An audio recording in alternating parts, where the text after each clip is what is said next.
안녕하십니까, 레피드입니다. 10월 9일 HMM 보도록 하겠습니다. 먼저 증시 보겠습니다. 증시 코스피, 코스닥 둘 다 하락 마무리를 했고요. 금요일에는 왔다 갔다 하면서 상승 하락 반복을 좀 했습니다.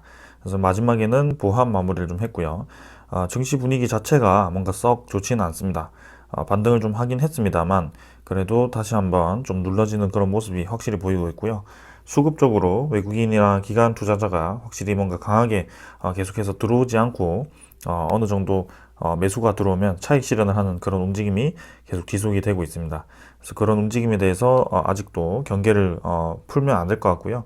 코스피 지수는 완전히 이제 241선 장기 이평선을 깨고 나서 아래에 위치를 하고 있습니다. 그래서 이전에도 말씀을 드린 적이 있는 것 같은데 증시가 이렇게 하락을 하게 되었을 때는 거의 모든 종목들이 다 하락을 하게 되고요. 거기에 대해서 어떤 종목들에 대해서는 이제 증시가 반등을 했을 때 이만큼 반등을 해주는 종목이 있는 반면 이제는 이런 종목 하락한 절반도 반등을 하지 못하는 그런 종목들이 나오기 시작할 겁니다. 그래서 하락을 하더라도 곧잘 이제 반등을 하는 종목들은 실적이 받쳐주는 종목들, 확실히 성장성이 받쳐주는 종목들이 될 거고요. 하지만 바이오 종목이라든지 이런 종목들은 사실 기대감으로 올랐던 종목들이 많기 때문에 그런 기대감이 좀 수포로 돌아가는 종목들은 완전히 이제 돌아오지 못하고 계속해서 하락 추세를 이어갈 가능성도 있습니다. 거기에 대해서는 분명히 조심을 하시고 계속 주의를 하시면서 투자를 하시면 될 것 같고요.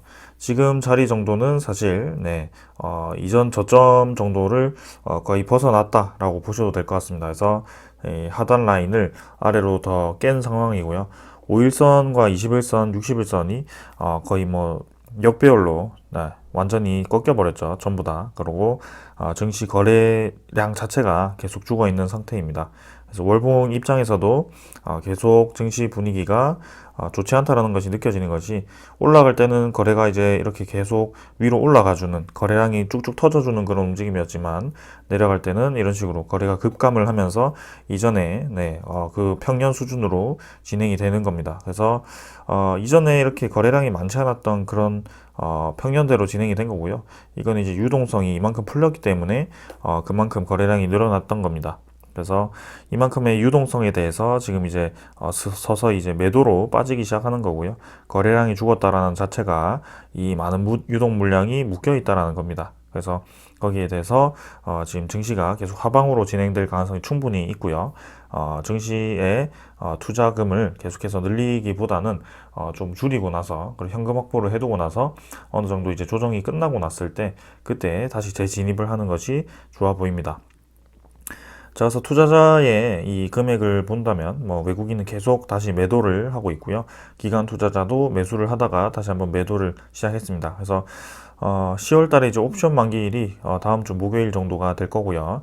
지금 이제는 11월이 다가오고 있습니다. 그래서 옵션 만기일이 아니고 MSCI에 대한 이슈가 있을 겁니다. 그래서 뭐 LNF와 같은 그런 종목들이 또 시가총액도 높아져 있고 그런 종목들이 편입될 가능성이 높은데요. 그런 MSCI 편입 종목에 대해서 또 이제 주목을 해도 될 것 같고요. 하지만 지금 전체적인 증시 분위기가 계속 좋지 않게 진행이 되고 있기 때문에 결국에는 금리 인상이 진행되고 테이퍼링이 진행이 되어야 되기 때문에 자금은 계속해서 빠져나갈 것이고 거래량은 줄어들 것이다. 그런 것을 염두를 좀 해두시면 되겠습니다.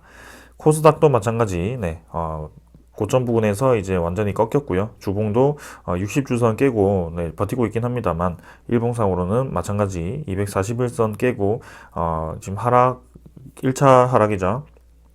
1차 하락에 대해서 반등을 크게 못했습니다, 사실. 그래서 이대로 다시 한번 하락이 시작된다면 크게 더 내려갈 가능성이 있고요. 지금은 어디까지가 저점일지는 감히 예상을 할 수가 없습니다. 그래서 증시를 예상을 하는 것은 사실은 어렵고요. 정확한 포인트를 잡기는 어렵고 이런 식으로 증시 분위기가 좋지 않고 계속해서 이제 돈이 빠져나가는 방향으로 진행이 된다면 우리는 조심해야 될 필요가 분명히 있다라는 거죠. 그래서 조금은 천천히 템포를 가지면서 계속 지켜보도록 하겠습니다. 외국인과 기관은 또 매도를 했고요. 그 다음에 아까 처음 화면이었고 환율 보겠습니다. 환율은 1196원으로 계속 올라가고 있죠. 그래서 이전부터 241선 돌파했을 때부터 제가 환율에 대해서 상승을 계속 말씀을 드린 적이 있습니다. 환율 추세 자체가 지금 박스권을 깨고 241선을 뚫어버리면서 위로 진행이 되고 있다라고 말씀을 드렸고, 증시 분위기 자체가 지금 하락 분위기로 전환됨에 따라서 계속 이렇게 환율이 올라가고 있고, 월봉을 보았을 때도 환율 자체가 이제 사이클이 돌았기 때문에 상승 방향으로 진행될 가능성이 크다라고 말씀을 드렸습니다. 그래서 지금 1200원 가까이 진행이 되었고요. 이제는 미국의 금리 인상도 예상이 되고 있기 때문에 계속해서 환율이 올라갈 가능성이 크다라고 생각을 합니다. 그래서 환율이 올라가게 되면 우리나라 증시는 가치가 떨어질 수밖에 없고요. 반대로 이제 미국 증시가 사실 가치가 올라가게 되는데, 테이퍼링에 의해서 자금이 빨려 들어간다면 사실 또 미국 증시도 전체적으로 내릴 수 있습니다. 그런 것에 대해서 생각을 하시면 되겠고요. 자, 오늘은 이 정도로 보고 증시는 이 정도로 넘어가겠습니다. 그리고 종목 보도록 하겠습니다. HMM 보겠습니다. HMM 2,450원 내려가지고 29,050원으로 마무리를 했고요. 7.7% 하락을 했습니다. 자, 오랜만에 또 HMM 영상을 찍게 되었는데, 일단은 앞자리 수가 바뀌어버렸죠. 2만원대로 완전히 바뀌어버렸습니다. 시간에는 조금 올랐지만 뭐 크게 의미가 없는 것 같고요. 먼저 차트부터 보겠습니다. 네, 일봉부터 보게 된다면 일단 이 저점 라인을 제가 이제 계속 강조를 드리면서 이 박스권 라인, 그 다음에 여기서 이제 줄 세우기가 이때부터 이제 좀 애매하게 깨지기 시작했습니다. 그래서 그 라인이 깨져 버리니까 이렇게 급락이 나왔고요.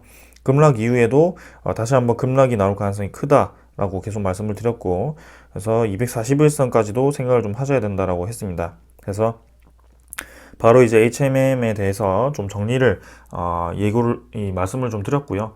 왜냐하면 이제 HMM 자체가 이제 성장성 자체가 올해는 분명히 실적이 좋게 나왔지만 내년, 내후년에 대해서는 실적이 사실 보장된 상황은 아닙니다. 그래서 투자자들이 그런 쪽에 이제 생각을 하게 된다면 앞으로는 이런 HMM에 대해서 주가가 계속 약세를 띌 가능성이 있다. HMM이 다시 한번 흠슬라 이런 얘기가 나오기 위해서는 분명히 이제 하락을 겪고 나서 다시 한번 상승을 시작할 때, 그때가 이제 될 거라고 생각을 했습니다. 그래서 여러분들께 정리를 좀 공고를 드렸고요.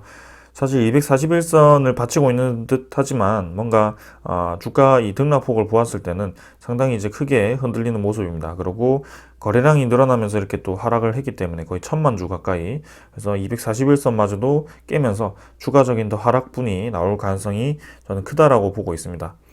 주봉도 보시게 되면 사실 주봉 선언으로 보게 된다면 60주선 25,000원까지도 하락이 가능한 부분이고요. 사실 이런 식으로 하락 추세가 시작되었을 때는 이런 지지 라인들이 무색해질 정도로, 그래서 기술적인 분석 자체가 사실 무의미합니다. 그래서 HMM이 이렇게 떨어지는 이유에 대해서 생각을 하시고, 그 다음에 성장성이 떨어지는 방향으로 진행이 되고 있다면 기업 자체의 그 하락의 끝을 그냥 속단하지 마시고 지금 일단은 비를 피하는 게 맞다라고 저는 생각을 합니다. 그래서 이런 하락분, 그 다음에 적정 가치는 투자자들이 정할 거고요.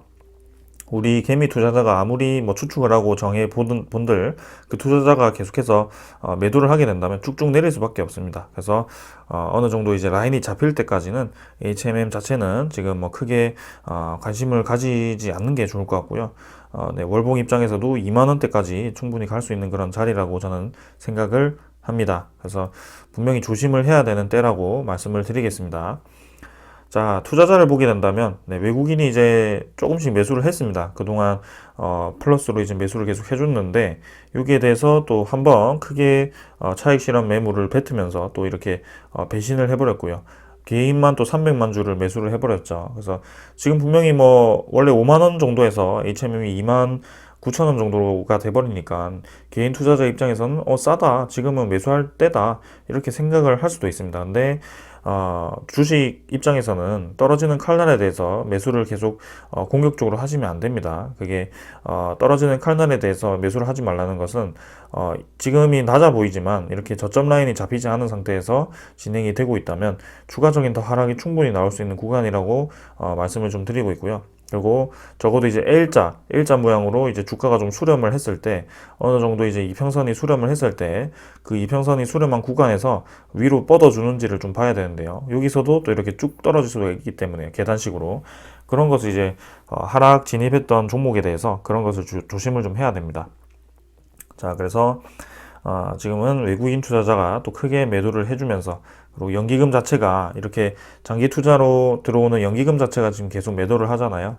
그래서 HMM 자체는 이제는 좀 중장기적인 하락 추세를 겪을 가능성이 있다. 뭐 그렇게 말씀을 드리겠습니다. 자, 그래서 이 정도로 하고, 네, 차트 분석은 마치고요. 넘어가도록 하고, HMM의 공매도 잔고 한번 확인을 해 보겠습니다. 공매도 잔고를 확인을 했을 때, 공매도 잔고가 10월 6일 기준으로 해가지고 2137만 주입니다. 이게 지금 2000만 주가 넘어갔습니다. 계속해서 공매도 잔고가 좀 늘어났는데요. 지금 1600만 주 저 때도 상당히 많다라고 생각을 했는데 지금 2130만 주로 늘어났고요. 공매도 이 잔고량이 늘어나긴 했습니다만 또 이렇게 주가가 많이 내렸기 때문에 공매도의 그 총 잔고량은 또 이제 금액으로 따진다면 비슷할 겁니다. 그래서 한 6천억 정도로 진행이 되고 있고요. 이 1거래량을 보십시오. 이 공매도 1거래량이 상당히 많습니다. 지금 거래량 자체가 총 거래량이 1000만 주 정도인데 이 147만 주죠. 그럼 거의 14% 정도를 공매도로 때려 부었다는 소리고요. 이렇게 주가가 낮아져 있는 상태에서도 계속 이렇게 공매도 공격이 활발하게 진행이 되고 있으니까 주가가 올라갈래야 올라갈 수가 없는 상황인 겁니다. 그래서 왜 이렇게 자꾸 공매도 거래를 이렇게 해서 공매도로 주가를 눌리는지 뭐 그런 것을 좀 생각을 해봐야 될 것 같고요. 이게 HMM 구조 자체가 상당히 이제 공매도 세력이 공격하기 쉬운 구조로 되어 있습니다. 지금 뭐라고 할까요? 공매도를 공격할 수 있는 건덕지가 많다. 흔히 말해 건덕지가 많다라고 보시면 될 것 같습니다. 그래서 대차잔고도 지금 뭐 체결이 다시 많이 되고 있죠. 지금 4,800만 주까지 대차잔고가 줄어들었었는데요. 이건 이제 긍정적으로 확인을 하고 있었는데 계속해서 이렇게 또 최근 며칠 만에 6,500만 주로 이렇게 또 대차잔고가 대폭 늘어나는 모습이었습니다. 그래서 공매도 잔고, 대차잔고가 계속 늘어나고 있고 주가는 일봉 기술적인 분석을 했을 때는 일봉적으로 완전히 이제 지지 라인이 무너지면서 거의 한 2달 동안 지지를 했던 그 라인이 완전히 무너지면서 최후의 241선까지도 장기 이평선까지도 위협하는 모습이고요. 그 다음에 성장성을 보았을 때도 SCFI가 이제 고점을 찍고 떨어질 가능성도 있다. 그런 모습이고, 그 다음에 올해 영업이익이 6조를 찍었지만 내년에도 6조를 찍을지는 의문이다. 뭐 그런 얘기가 되겠습니다. 그래서 이런 식으로 주가가 계속 공격을 받는 모습이고요. 그 다음에 매각 소식이 그렇게 뭔가 썩 시원치 않게 들리고 있습니다. 이게 진행이 생각보다 빨리 되지 않고 있고요. HMM의 부채 비율이 아직도 높은 편이기 때문에 거기에 대해서 뭔가 새로운 방안이 나와야 될 것 같은데 그 소식이 기다리는 소식이 계속 나오지 않으니까 이런 식으로 좀 진행이 되는 것 같습니다. 그래서 외국인 추정 물량은 이제 227만 주에서 200만 주 정도로 이렇게 크게 매도를 했고 보유율 자체는 뭐 10%대로 저번에는 이제 9%대여서 올라오긴 했어요. 근데 좋아 보이지는 않습니다. 자, 그래서 이 정도로 보고 HMM에 대한 그 아까 소식, 이 SCFI에 대한 소식을 잠깐 보도록 하겠습니다. 미서한 대기 물량이 많아서 선박이 이제 70척이 이제 대기를 하고 있고 컨테이너 운임이 2주 만에 또 사상 최고를 찍었다라고 하죠. 근데 자, 지난달 30일에 이렇게 미주 동안 노선 운임 급락으로 상승세를 이어가지 못하고 이제 20주 연속 이 상승세가 깨져버렸었죠. 근데 이번 주에 이제 다시 한번 오르면서 또 올라간 것으로 보입니다. 하지만 여러분들이 이 그래프를 좀 보았을 때는 이제는 이렇게 가파르게 운임이 올라간다라기보단 지금 동그랗게 지금 보이시죠? 네. 점점 이제 어느 이 수치로 수렴을 하고 있다라는 것이 보이지 않습니까? 그래서 이제는 이 상승을 계속 이렇게 이어가기보다는 이런 식으로 점점 이제 상승분이 줄어들고 있고요. 이 정도에 대한 이 정도에 대한 이익에 대한 주가가 사실 뭐 수치로 따진다면, 뭐 PER 그 계산으로 따진다면 완벽하게 HMM이 더 오르진 못했지만 지금은 이제 요때 이렇게 한참 이제 SCFI가 더 오를 거라는 예상이 있는 거와는 달리 지금 입장에서는 SCFI가 이제는 이렇게 어느 정도 수렴을 하거나 이제는 이런 식으로 떨어질 가능성이 있기 때문에 거기에 대해서 이 투자자들은 미리 지금 주가를 이렇게 떨어뜨리고 있는 겁니다. 그래서 분명히 지금 실적이 좋다라고 해서 계속 HMM이 반등을 해서 올라간다라고 보시면 안 되고요. 내년, 내후년에 대한 그 SCFI라든지 그런 움직임을 좀 받아들여야 됩니다. 그래서 예를 들자면 사실 삼성전자도 지금 사상 최대 실적을 찍었습니다, 거의. 근데 실적이 아주 좋은데도 불구하고 주가는 계속해서 떨어지고 있는 상황이죠. 그래서 그 실적에 대한 그 기대감은 이미 작년에 삼성전자가 4만 원대에서 8만 원, 10만 원이 되었을 때 그때 기대감이 반영이 되었던 것이고요. 지금 상황에서는 그런 이제 기대감이 이미 반영이 되었기 때문에 실적은 당연한 거고요. 그래서 내년의 실적이 더 중요하지만 그 내년에 대한 불확실성이 크기 때문에 이런 식으로 주가가 실적이 좋음에도 불구하고 떨어지는 겁니다. 그래서 지금은 HMM도 그런 비슷한 상황인 것 같고 아직까지는 HMM에 대한 관심을 가질 때는 아니라고 생각을 합니다. 그래서 지금 어디까지 떨어질지는 저도 사실 잘 모르겠습니다. 지금 코스피가 본격적으로 지금 떨어지기 시작한 상황인 것 같고 미국 증시라든지 중국 증시, 뭐 세계 증시가 좀 불안한 모습이 계속 이어지고 있다 보니까 시간을 두고 그냥 지켜보는 것이 좋을 거라고 생각을 합니다. 자, 오늘은 이 정도로 하고요. 좀 좋지 못한 소식을 전해드려서 아쉽긴 하지만 지금 냉정하게 좀 말씀을 드린 겁니다. 지금은 확실히 비를 피해야 될 때라고 저는 생각을 하고 있습니다. 성장성이 보장되어 있다면 좀 버티라고 말씀을 드리겠지만 지금 HMM 같은 경우는 성장성이 보장되어 있는 종목이 아니기 때문에 거기에 대해서 추가적인 하락이 더 나올 가능성이 크다라는 겁니다. 자, 거기를 명심을 해두시고 오늘 여기까지 하고 마무리를 하겠습니다. 감사합니다.